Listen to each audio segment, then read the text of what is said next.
De l'opposition. Pour la énième fois, les manifestants ont bravé l'interdiction des autorités. Aucun mort à déplorer cette fois. Le cortège a défilé dans le calme. 8 mois après les élections locales contestées, notre invité ce soir, c'est Louda Diallo, chef de file de l'opposition. Bonsoir. Bonsoir. Alors l'opposition enchaîne les manifestations depuis 8 mois. Très souvent, il y a des morts dans ces manifestations, des jeunes qui perdent la vie. À quoi bon faire ces manifestations quand on sait qu'il y aura des morts?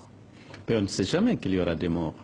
Parce que la manifestation pacifique est autorisée par la Constitution de la République et nous exerçons ce droit constitutionnel régulièrement pour protester justement contre la violation de la loi, contre la violation de la Constitution et contre la fraude électorale. Et vous savez, en Guinée, il y a aujourd'hui une crise profonde avec 3 dimensions. Vous avez la dimension politique, bien sûr, qui incite les acteurs politiques à organiser des marches, mais il y a la dimension sociale avec la grève des enseignants qui sont frappés, emprisonnés, privés du droit d'organiser des manifestations. Il y a la crise institutionnelle. Vous avez Mais vous dénombrez quand même 103 morts guinéens. 103 morts. C'est important. Oui, alors, il ne faut pas faire comme certains journalistes guinéens, vous mettez dos à dos l'opposition et le pouvoir. Et il y a je parle de chiffres et de morts. Oui, 103 Guinéens ont été tués à bout portant par les forces de défense et de sécurité. Jamais une enquête n'a été ouverte. Parce que le gouvernement garantit l'impunité à ce qu'ils font. Et ça, c'est contraire à la loi.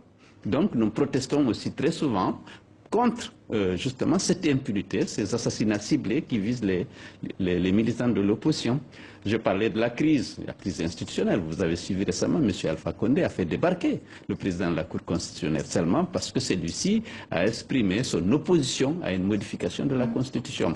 Il y a la crise sociale, il y a la crise publique, la fraude massive qui a été organisée lors des élections communales et contre laquelle fraude nous sommes en train de protester jusqu'à présent.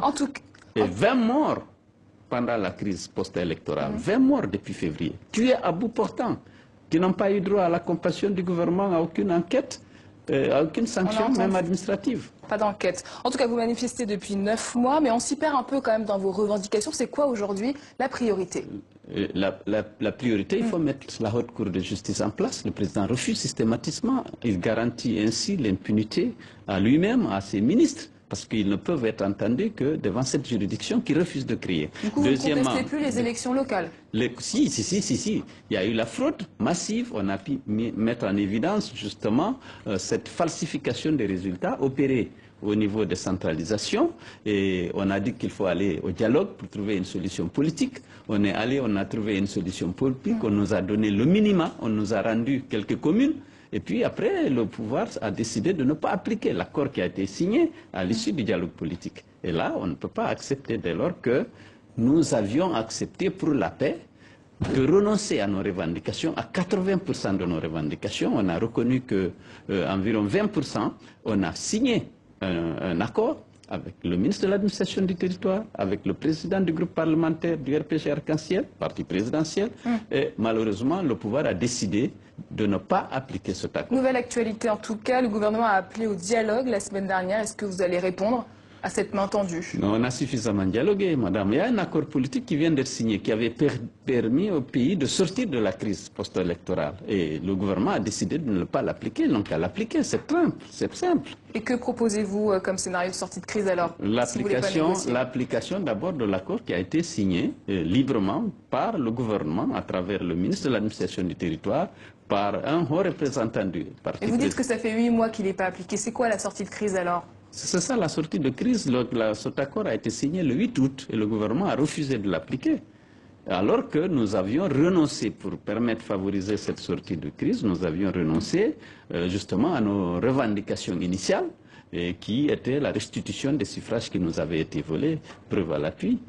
Et aujourd'hui, ce minima-là n'a pas été du tout appliqué. Alors, si vous ne négociez plus, c'est quoi la prochaine étape après les manifestations, si ça reste comme ça aujourd'hui? Nous continuons les manifestations et on a demandé au gouvernement d'appliquer l'accord. Et tous les partenaires techniques et financiers sont témoins. On a fait des concessions majeures pour nous permettre de sortir de la crise parce que la rue n'est pas notre premier choix. C'est puisqu'il n'y a aucun recours. Toutes les institutions sont inféodées. La justice ne fait pas correctement son travail, elle fait ce que M. Alpha Condé veut, la Haute Cour de justice n'existe pas, vous n'avez pas de recours sauf la rue qui, heureusement, est autorisée par la Constitution puisque nous sommes dans un régime plutôt déclaratif. Alors, des manifestations ont eu encore lieu aujourd'hui. Vous êtes aujourd'hui en tournée en France. Qu'est-ce que vous attendez des autorités françaises? J'attends de nos partenaires techniques et financiers, l'Union européenne, la France, les États-Unis, qui sont représentés au comité de dialogue en Guinée, vraiment qu'ils interpellent le gouvernement afin qu'il respecte la Constitution, qu'il respecte les lois et qu'il respecte les accords politiques. C'est pourtant une question de politique intérieure. Ne craignez-vous pas une forme d'ingérence de la France sur les affaires internes à la Guinée? Non, nous avons accepté, le gouvernement et nous-mêmes, que la France, les États-Unis, l'Union européenne, la CEDEAO et les Nations unies soient des facilitateurs dans le dialogue. Ils ont bien joué leur rôle jusqu'à maintenant, mais lorsqu'ils ont participé à la négociation des accords politiques qui sont signés et visés par eux-mêmes, ils doivent quand même interpeller le gouvernement lorsque celui-ci viole ces accords.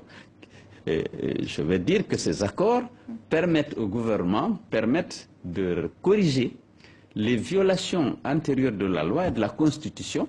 Et c'est pour ça qu'ils sont force de loi et ils doivent être respectés par le gouvernement lorsqu'il a accepté de s'engager à le faire. Cellou Dalein Diallo, chef de file de l'opposition guinéenne, président de l'UFDG. Merci d'être venu sur le plateau de TV5 Monde.